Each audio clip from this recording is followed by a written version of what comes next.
Good evening, ladies and gentlemen. It is Friday, the 6th of February.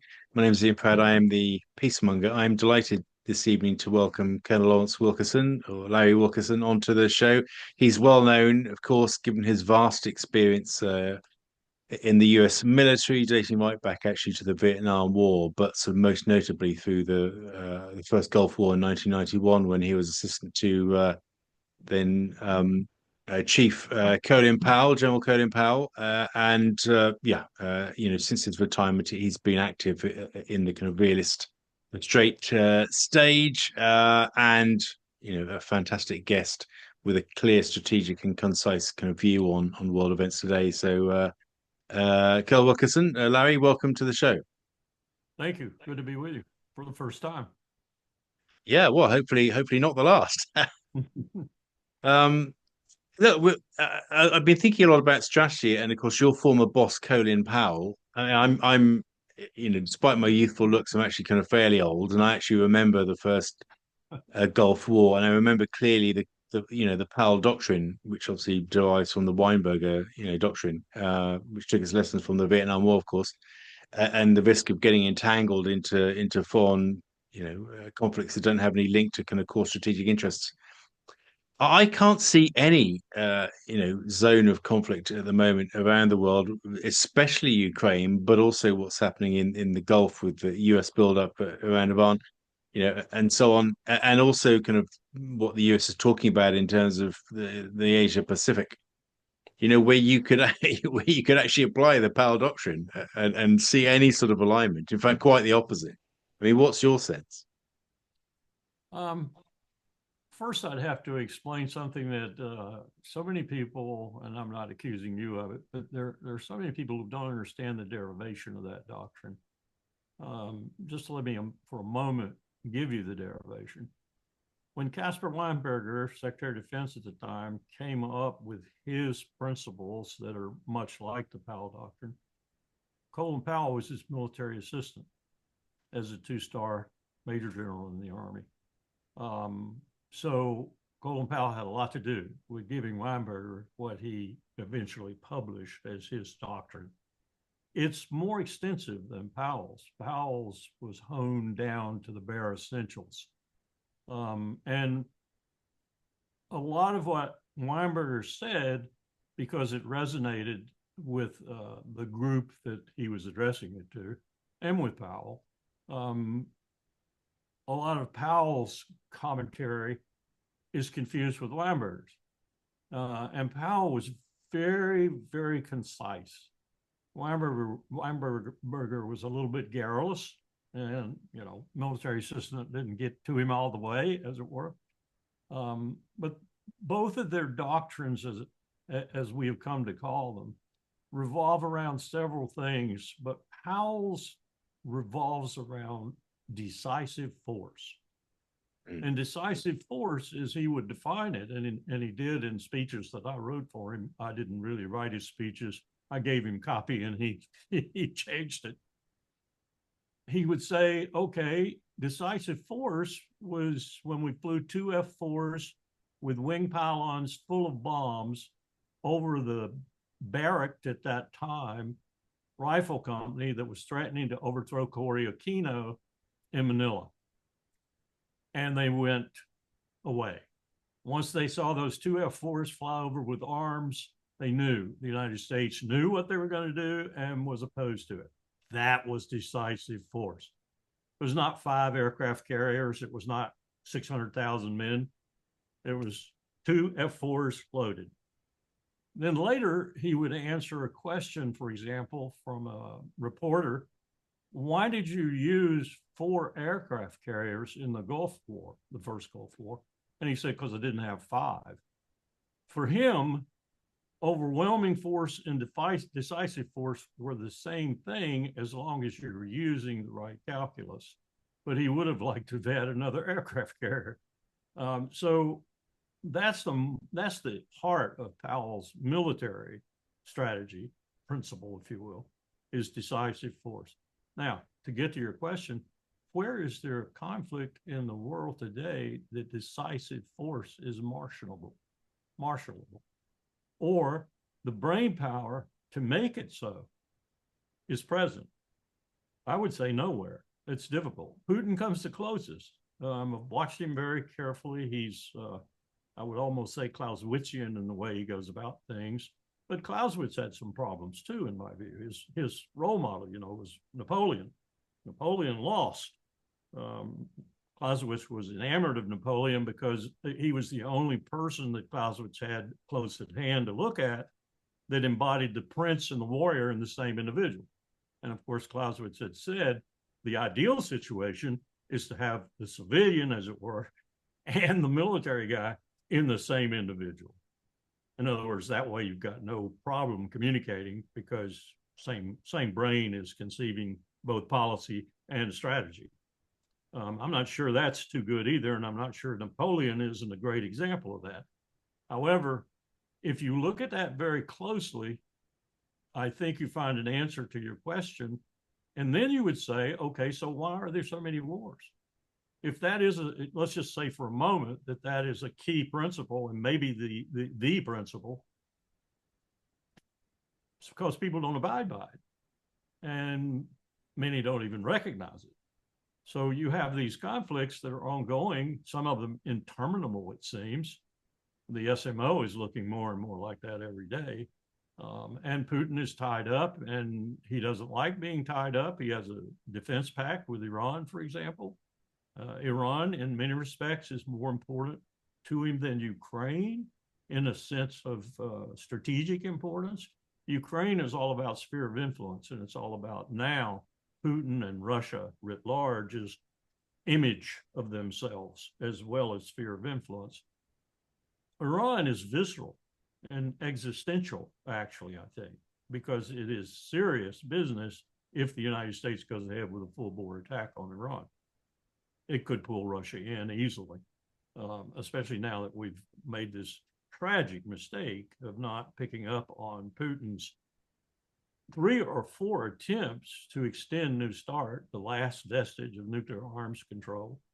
And we've just blown him off. We've said, essentially, okay, maybe someday we might get with you and do it, which is a cavalier attitude that I find extremely dangerous in the most dangerous realm of arms. And we have a man sitting down there in the Iran scenario, if you will, who just might use a nuclear weapon. In fact, I would say he is the most apt individual to get into real trouble and use a nuclear weapon to bail himself out, regardless of what Donald Trump says. So, long answer to your question. No, that's okay. I mean, there's lots in there to unpack. Obviously, one key difference in Iran is that the US has 1 carrier, not 4 carriers, and definitely not 5 carriers. Don't even have that many to send, really. It's pitiful. We're down to I think personally, aircraft carriers are obsolete, and we're going to find that out when 2 or 3 of them are in Davy Jones' locker. That's a sad time to find out, though. But we don't really have, when we were doing the Gulf War, we had about 15. When I was doing my lieutenant colonelcy at U.S. Pacific Command, we had 18. We are down to now, not counting the one that's on a string to Japan, and it is on a string to Japan. They don't like it when we take it. And the ones in maintenance or long-term maintenance, we probably can't put to sea more than 5 or 6 at any given time. That's why you don't see a second one now finally joining Abraham Lincoln in the North Arabian Sea, even though one was ordered to go there. Now, it might eventually arrive, but we've stripped our strategic presence, which is supposed to be a huge component of our global strategy. We just don't have it. And yet the Department of War, as it's now called, it spends more every year than most countries on the planet. You bet. I mean, what $1 trillion a year, and the British Ministry of Defence, we don't come anywhere close to that, in terms of spending. But they spend an awful lot.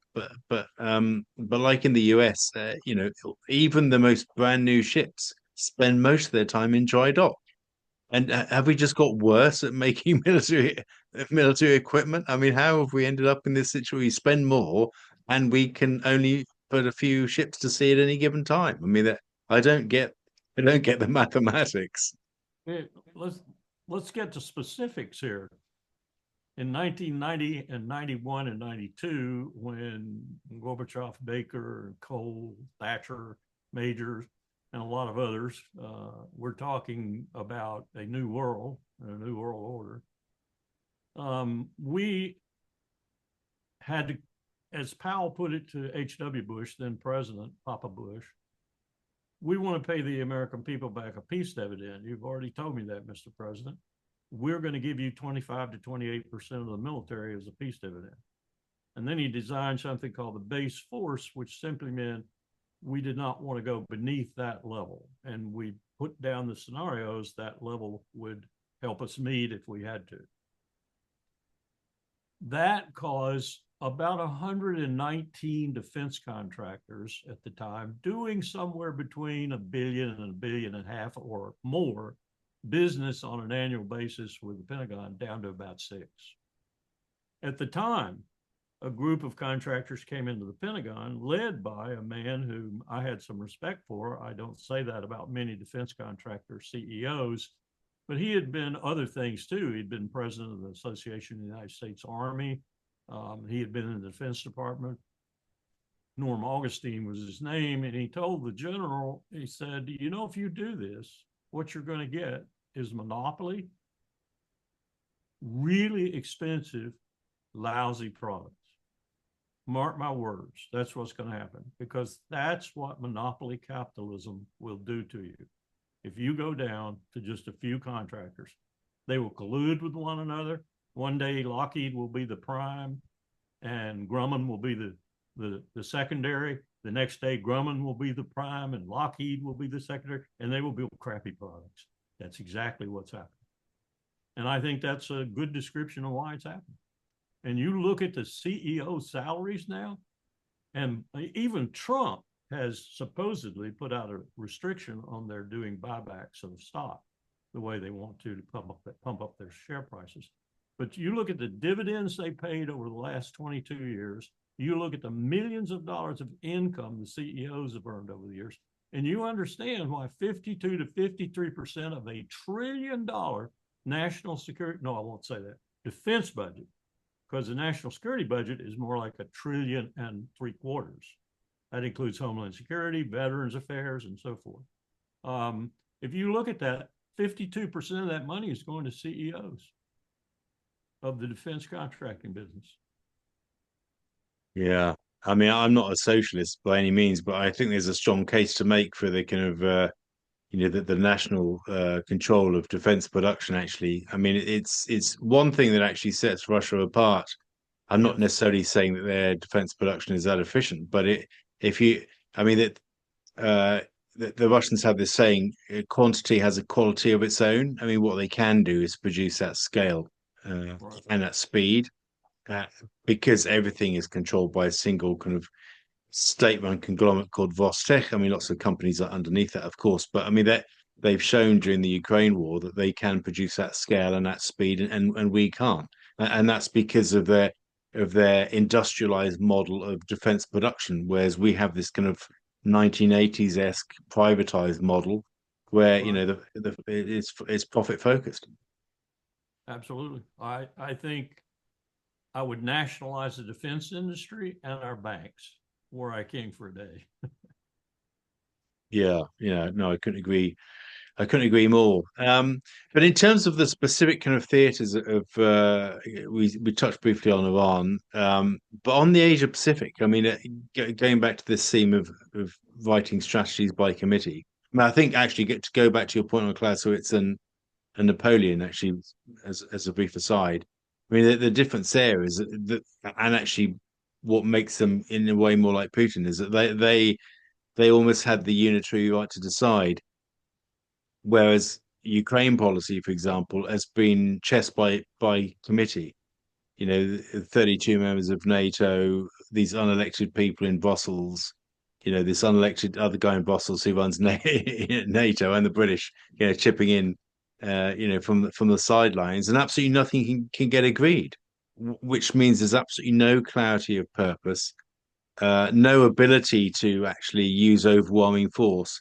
because nobody can agree what overwhelming force actually means, and in any case, they're not prepared to use it because everybody is thinking about their own national security interests, which always conflict. But anyway, I mean, but back to kind of China, it's really difficult to see what the kind of core U.S. Strategic interest is in actually kind of maintaining this aligned position over Taiwan. Frankly, I mean, what's your take? I think the position on Taiwan is still what it's been since Zhou Enlai, Mao Zedong, and Nixon and Kissinger met. It's just that we obfuscate it all the time. It still is. There's only one China, and Taiwan is a part of China. It still is strategic ambiguity, in other words. We've just been all over the place. My old boss, Ambassador Richard Haas, said we ought to have strategic clarity. I told Richard he was an idiot. We don't need strategic clarity. The policy's working. Let's keep it working. And Xi Jinping has no interest in starting war and every interest in staying out of war. China's winning. And to start a war would at least adumbrate that, if not terminate it, in a very volatile way. And he doesn't want that. I don't know if you've seen his last statement. This statement he just came out with about 4 or 5 days ago. I passed it through some Mandarin speakers, so I make sure I'm pretty sure what he's saying. The 3 or 4 things in there that really grab my attention are game changers. One, China was on a track to diversify currencies in global commodity exchanges and all manner of other venues. In this, he says, we are number 2 in the world. We're number 1 probably economically, industrially, but we're not number 1 overall like someone we know is, because we do not have a world-class financial system. And then he goes on to say, we are going to make the renminbi the world's reserve currency. Wow, what a powerful statement that is, because I thought he was staying away from it, because he saw what the Dutch guilder did to the Dutch Empire. He saw what the pound sterling did to the British Empire, and he saw what the dollar was doing to the American Empire. So he wanted to stay away from that as long as he could. Well, he's declared it in this. And then the next thing he said was, we are going to develop the world's best financial regime. And it's not going to be anything like that crazy power on the other side of the world. That's essentially what he's saying. It's going to be righteous, and it's going to have principles, and it's going to have the 5 musts and the 5 must nots, which is a very Confucian way of saying, I'm going to punish the heck out of anybody that violates what I'm saying here, and I'm going to reward those who don't. In any event, it is going to be a world-class financial system. What he's declaring there is, I'm going to take over everything. I've got the industry, I've got the economy, and he's right there. If you look at the parameters now, he's right. He's ahead of the United States. Now I'm going to take over the financial world. And all these things will go together, and the world will be a better place, because my model is not sanctions. My model is not war. My model is development. Jump on my train. Very Yeah, powerful. yeah, it is. It is very, very powerful. But I mean, the question is longer term whether China might not just end up in the same place as the Dutch, the British, and the Americans if he pursues it, because China is such a powerhouse already that it's able to explore development now. It's I've yet I mean I've not studied his statement as yet, but I will after talking to you. I'm yet to be convinced that he can be the kind of manufacturing powerhouse and be the financial powerhouse. I mean, that just defies the basic laws of economics. Um, although He recognizes in his statement that this is a hell of a statement, and that Deng Xiaoping might be rolling in his grave, because Deng is the one that started all this.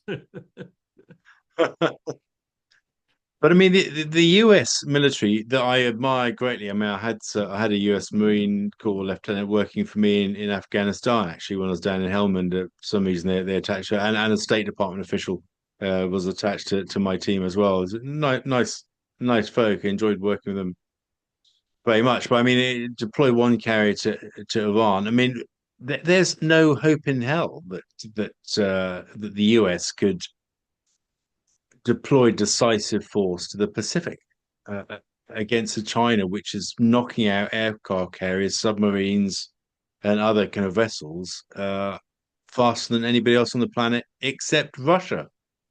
I mean, both countries are outstripping us in naval production. I mean, the UK is probably at the bottom of the league table, quite frankly, but I'm not sure that the US is that far up it either. But I mean, China and Russia are comprehensively outgunning us in terms of shipbuilding. You know, how Well, can America even hope to even have strategic ambiguity over the long term? Can it even survive? I just don't believe that this strategic ambiguity can really stand. You know, as they say, no plan survives contact with the enemy. with regard to Taiwan, I think China is on the right track. I don't think they want a war over Taiwan, and I don't think they need one. I think China realizes that one day it's going to pick up the phone and call Taipei, and Taipei is going to say, "I surrender. Let's work out the deal," and it'll be better than Hong Kong because they won't accept it, and it's not Hong Kong. It doesn't have the British legacy, for one thing, which really riles the Chinese. and these are Chinese, whether they're Kuomintang or whatever. So I don't think that's a real problem unless we start it. We could get into a shooting war over it.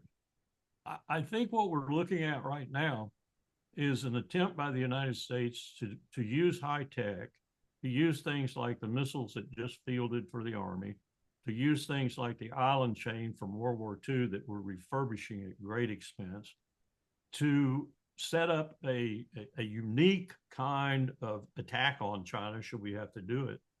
And I don't think it's going to work. I don't think it's going to come even close to working. It's like it's like someone who's sticking their finger in a big hole in the dam, and there's 40 other holes around them, and they only got 9 more fingers. So whatever we're doing right now, seeking a high-tech solution and so forth, it's just not going to work. We cannot, if we could build a ship a month, we couldn't man them. Our system will not produce the recruits. The only way we could produce the recruits is if we declared full mobilization and went to conscription. And if we went to conscription today, and believe me, I've studied this to a week at night thinking about it. I belong to something, I helped found something called the All Volunteer Force Forum, and we've been working on it for more than 15 years. We think somewhere between 25 to 30%, maybe even approaching 50% ultimately, depending on the nature of the conflict, of the American youth of draftable age would go to Mexico or Canada if a draft were declared. I mean, overnight. We've done surveys, we've done interviews, and they will tell you, an 18 or 19-year-old will tell you, you think I'm going to war for this? We've seen the wars in Afghanistan and Iraq. We've seen what we've done. We're not going to war. So how would you get these people? And the reflection of that, the real life reflection of that, is there's no way any congressman, any senator, any president, any cabinet officer will touch that with a 10-foot pole, conscription. They just won't. They know it's political suicide. So even with a real threat in our face, the enemy on the shore is what our founders used to say, I'm not sure that we'd be able to mobilize. Right now, the most number of ships at present rough manning levels, that includes boats, submarines, that we could field is under 400, just simply because we can't man them. Some of the problems we have right now sailing our carriers that we do have is we can't man them. We can't put a full complement on them. What we do is we send one out from Norfolk for 9 months, bring it back into Norfolk and take the crew off it and put it on the new carrier going out 14 days ashore, and you go back for another 9 months. That's not sustainable. That's one reason we got kicked out of the Red Sea. That's one reason we left the Red Sea, because one, a carrier can't maneuver very well in there, and we were afraid of losing one. and two, we were having troubles manning them. So that's bottom line with the Navy. It wouldn't matter if we built 330 ships, we couldn't man them. Now I'm telling you some real secrets about the empire. No one wants to admit this. No one. Yeah. Well, the former empire in Britain is the same and worse position. I mean, our army, which in any case numbers only 73,000 people, which is smaller than the United States Marine Corps, I believe. It's shrinking. It is still shrinking because they can't recruit people fast enough. And I kind of think that actually this is a generational change. I mean, kids don't grow up wanting to fight wars. They go up wanting to, you know, live in harmony with other people from different countries. I think there's a kind of Imagine that. huh? Yeah. Imagine that. No, I know. I mean, it makes sense. I mean, I grew up in Germany. My dad was in the British Army on the Rhine. But the point was, for me as a kid, I grew up in a foreign country and I was fascinated by living amongst people who didn't speak English as a first language. That made me curious about knowing people from other countries, other parts of the world. I mean, this is something that sort of kids in our, these days take for granted. And they don't want to just go to war because somebody's Russian and somebody's Chinese if they can't see the point of it. And I think that is that kind of societal problem. Whereas you look at the Chinese and the Russians, they see us as a threat. So I mean that they're able to kind of mobilize people better, I think, because we are seen as threatening to them, and that gives them better ability to kind of mobilize citizens into kind of public service than we have. And that's an underlying kind of strategic advantage that they have that I think we pay very little attention to actually in our analysis, if that makes sense. No, I think you're right. And we're very worried about it at the forum because we've spent, we've had symposia on the campus of Ohio State, the College of William and Mary, Catholic University here in Washington, San Angelo in Texas, where we thought we'd find a little bit different audience, Ohio State University, same thing. You talk to 18 and 19-year-olds, don't even tell them you might draft them. Yeah. Well, you look at what's happened in Ukraine, and of course, and well, even by Ukraine's own figures recently, they said 600,000 had, gone AWOL. 600,000. Of course, we know that those who've got the money basically bribe officials to leave the country. Exactly the same. Fighting a war they don't understand for a leader they don't trust. You even have a problem with that now in a military that probably no one in the world, even faintly acquainted with them, would have thought would be a problem, and that's the Israeli Defense Force. Well, yeah. I mean, do they have a problem with desertion as well now that you're And aware of? and absent without leave and not showing up for reserve call and other things. Huge post-traumatic stress component and suicides. Yeah, I mean that was the model of the reservist army, the IDF, really, wasn't it? I mean, back in the 1970s, citizens of this tiny kind of surrounded state all had that obligation to serve. I guess again, there's been a massive generational change, and probably disillusionment with a leader who's causing all sorts of harm to Israel's image worldwide. I should think it must be contributing to that as well, right? That's part of it. They were the replacement Swiss, if you will, a gun in every closet. Yeah, exactly. Yeah. Well, when I was at sixth form college here in England, a Swiss kid came over for a year, maybe a semester term, with us, cousin of one of our fellow students who's at our college for a bit. And he was 18, but he already had his rifle and his uniform in his cupboard back, back in Geneva, or wherever he was that he lived. And but yeah, I mean, I guess we should poll the Swiss to see what their views are on it now. But anyway, I'm told it's changed a bit. Last time I was in Zurich, which was too long ago for me to even remember the exact date, but I had a friend, and I said something about, jokingly, I said, do you still have a rifle in your closet? He said, no, I have a machine gun. I'm a machine gunner. I said, oh, Yeah, okay. But I think that is, I'm not sure that's the model anymore, but it certainly is the model still for the IDF. yeah. I wanted to ask you a bit about Greenland and what, what is the plan, if there is a plan, because I'm not actually convinced that anybody has a clear strategy, quite frankly, right now in the Western world, including in the US. And I admire some of the things that Trump's trying to do on Ukraine, but in a lot of other areas, I have big concerns. I mean, what is the game plan? Is there a game plan, or is it just bluffing? Well, Trump made the move by Starmer with his ambassador to Washington look pitiful in comparison. Trump sent Mark Howry, one of the biggest billionaire contributors to his campaign, who covets what's under the ice in Greenland, to be our ambassador to Denmark, of all things. And I can't imagine, he probably presented his credentials and said, oh, and we'd like your country, because he's hard over. He wants the country, and he thinks that Trump should take it. I think cooler heads have prevailed, probably J.D. Vance for one, although publicly he'll say things about it. But I think we're working on an agreement that will be not probably much different from the one we had before during the Cold War. And we will have ready access to whatever we want or need in Greenland, but we won't be marching on it to get it. I think that's going to be the resolution of it. Yeah. I wrote a piece for Responsible Statecraft this week about actually whether Canada may be part of this equation too, in terms of better access to the Northwest Passage as the sea ices melt and so on. But interesting.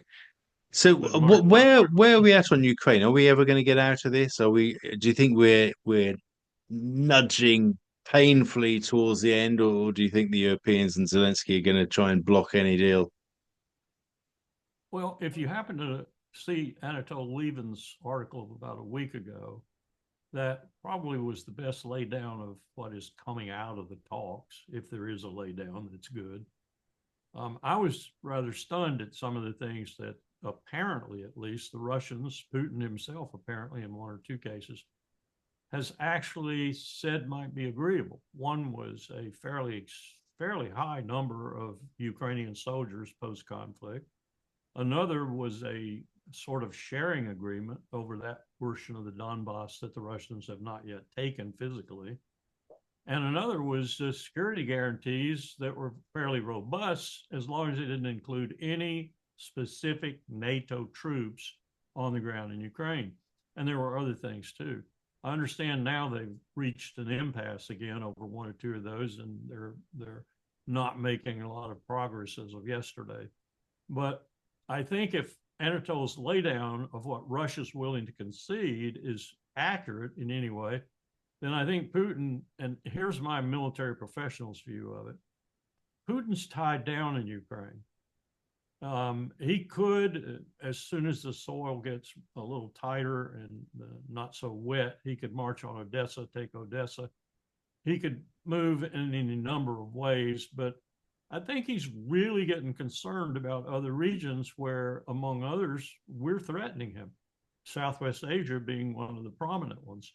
He's got a defense pact with Tehran. He's very, very stuck in this special military operation. He wants to get some freedom again, and he wants a deterrent in his military for other things that we might be doing to him. What we have done, as crass as it might seem, and as stupid as it might seem right now, strategically or otherwise, is we have, and Biden started this, and Jake Sullivan and Anthony Blinken were his principal architects.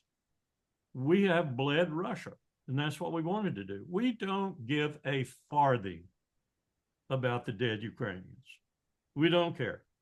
Not the cognoscenti, not the people running this, the billionaires behind Trump and so forth. What we want is to bleed Russia, bleed it and bleed it and bleed it.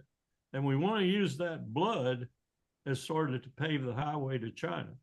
Only we don't want to march down that highway. We just want it to sort of happen that way. And that's our strategy right now. If you read the new defense strategy really closely, it's not just a retreat to the Western Hemisphere so much as it is, we're going to get our powder dry and we're going to take, real action against China when we get to the point where we have to. And that's nearer rather than further. That's the only cogent thing about this strategy with regard to China, is that if you wait, you're going to be a tougher, and tougher job to take China on. So bleeding Russia is happening. And these people are Lindsey Graham is very happy about what we're doing. He wishes we'd bleed more of them. And he doesn't care how many Ukrainians die. He just likes the fact that Russia is in there tied up and has very little flexibility as a result. The strategies work. In other words, if you believe these cretins would have a strategy like that. So I don't know where it's going now. Is Putin going to say, the hell with it? I'm going to go ahead and go. We were talking about going all the way to the old Curzon line the other day, and some of my Polish friends didn't like that at all. I said, well, we're talking about a situation where if he has to kick it in high gear and he has to go, and he has the backing from the majority of the people who he needs the backing from in Russia, he's having problems with filling the ranks, as I understand it too. Anatole talked about that a little bit. This business of paying these marvelous salaries that attract people to come in any event has sort of petered out, and he's going to have to go to more or less real conscription. And that's not going to be a happy thing out in the hustings or in Moscow or around the capital. So there are all sorts of other pressures on him. But if he wanted to, he probably could make a lightning move towards Odessa, take Odessa, and present it as a fait accompli, and then say, okay, anybody want to do anything else? Let's settle, or I will do something else. I don't know. I wouldn't, I've said all along, I thought he was pretty astute, good strategist. I think he also has a compassion that you don't see in most world leaders, both for his own soldiers and for those he's killing on the battlefield.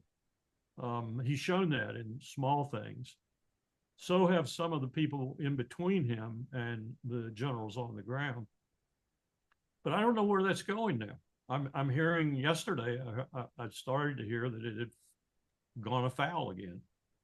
I don't know whether that's because the president's not paying any attention to it. He's too concentrated on the other theater or what. But I heard it was bogged down again. Part of the problem, of course, is we don't have any real diplomats. We have no real diplomats. There's not a diplomat I would put my finger on and say, whoa, behold, a diplomat in the Trump administration. And that goes for Witkoff, too.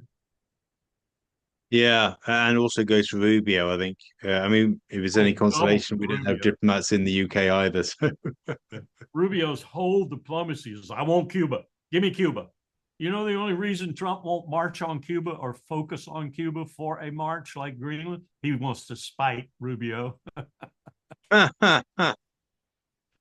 There's also no clear strategic purpose either, frankly, in taking on a small dysfunctional kind of communist state. Is it still communist? Whatever in the Caribbean. I don't really see the.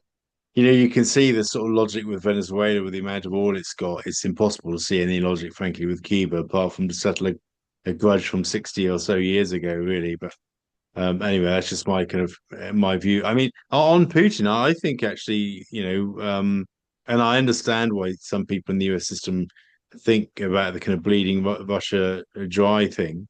But actually, from Putin's point of view, he's bleeding Europe, and Europe is bleeding far worse, frankly, than Russia.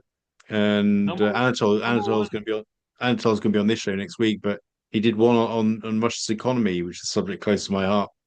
This week, saying it's basically kind of holding up better. I mean, much better, frankly, than the collective European economies, which are much larger.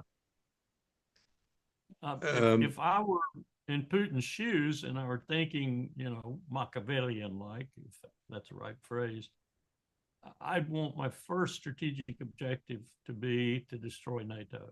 My second, to sever the transatlantic link. And my third, and this might sound strange in light of the first two, my third, to bring Europe under my sway in a kind and just way. That is to say, finally, finally, You've seen Russia, sense. no, Russia, west of the Urals anyway, would enter Europe and be an equal partner with the rest. Wouldn't that be astounding? By the way, that was Colin Powell and H.W. Bush's and Jim Baker's and Helmut Kohl and Yeah. Francois. That was our plan. Well, the thing is, I think actually, most ordinary Russians, and actually a lot of people, not all people, but a lot of people in Putin's inner circle would actually want that. I mean, even while I was in Moscow 4.5 years, even after the Ukraine crisis has started, there's that intense feeling of hurt and regret that somehow we couldn't get along and we couldn't have close economic relationships and stuff, and why we're allowing ourselves to be distracted by kind of the Ukraine business, which at that time was much kind of lower burn, frankly, than it is right now. I mean, I get the impression that lots of even after all the terrible things that have happened over this past 4 years and over the past almost 12 years now since the Ukraine crisis started, would genuinely welcome, feeling part of that bigger European family, in the future. I mean, I've never seen anything to suggest to me, otherwise. But the problem is we have cretins in charge in Europe, particularly in Brussels, the Ursula von der Leyens and Kai Kallas. And until there's and other people, Mark Rutte's of this world and the Merzes and the Macrons and so on, and until people like that are swept, to one side electorally, of course, or not in the case of Brussels because nobody really voted for them, and then I don't really see anything's going to change. But I think you're right. Ordinary voters are, in countries Hungary, starting in Hungary, Czech Republic, Slovakia, and France, Germany, increasingly in the United Kingdom, are going to start saying, well, why can't we just have a normal relationship with Russia? And I think you may well be right. This may be part of some bigger Machiavellian Hmm. plan that Putin has at the back of his mind. But if that is a plan, then I'm not against it. Quite frankly, I've never really seen the point in having an antagonistic relationship with Russia. Russians are good people. You're nice to them, they're nice to you. If you hit them, they'll hit you back harder, and they're very easy to understand. Yeah. Actually, Russian people. I actually But think Putin genuinely wishes to have a better relationship with Washington too. yeah, When, yeah, no, when I think so too.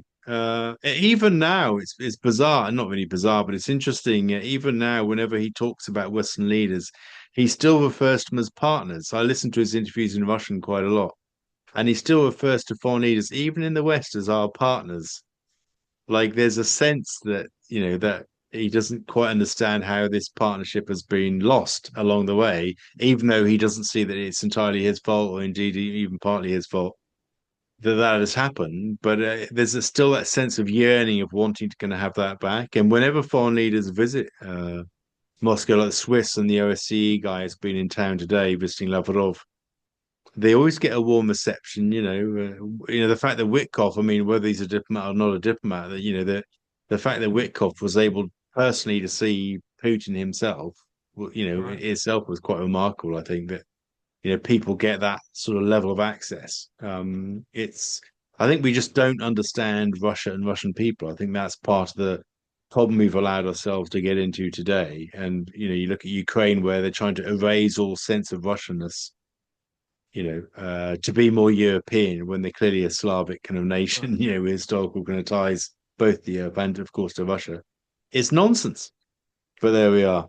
Um, The Russophobia in my country is just inexplicable to me. I don't get it unless it's just purely a hangover from the Cold War. But since I meet no one that even remembers the Cold War in any significant way, I can't believe that that's where it comes from. Yeah, I don't know where it comes from. I mean, for the UK, I mean, for the US, I can see it's more closely linked to the Cold War. For the UK, it obviously dates back to the kind of 17th century, even in the Great Game. And, when we were a big colonial empire place in India, looking across the Hindu Kush, But you're talking about the House of Lords, certainly not about the British people. no, but I mean, whenever I came back from Moscow, I jump in a taxi at Heathrow Airport, and whenever I speak to any regular folk on the streets about Russia, that they never ask me why would you want to go there? They ask me what was it like. Like people are curious to know because all they see when they watch mainstream media is just propaganda that Russia's bad and just nasty people, and people are brainwashed by on a daily basis by mainstream propaganda that Russia, it's all Russia's fault. We did nothing wrong. We're on some sort of worthy campaign to defeat Russia, and but actually, ordinary people genuinely want to know, and that's why alternative voices I think are really really helpful. I think I'll draw a line under it there. That's been an absolutely stimulating discussion. I thank you so much for joining. It's the first time we're talking. I mean, I follow you actively, of course, and we're both non-resident fellows at Quincy as well, I understand. So thank you so much. I hope people watching have really, really enjoyed, this episode. It's a genuinely a privilege to hear somebody with the depth of experience that Colonel Wilkerson brings to the table, literally dating back to the Vietnam War when he's flying helicopters around, putting himself in harm's way. So here's a person who actually kind of has seen public service, who served his country, and actually has really kind of well honed and refined sense of what our national priority should be, and actually the need for all of us to get along in harmony with each other from whichever country we come. So thank you all. Please like and subscribe if you found this useful. And wherever you are in the world, I wish you very much peace. And finally, Colonel Wilkerson, thank you so much for joining me today. Thank you. I appreciate your introducing me to your audience. Thank you.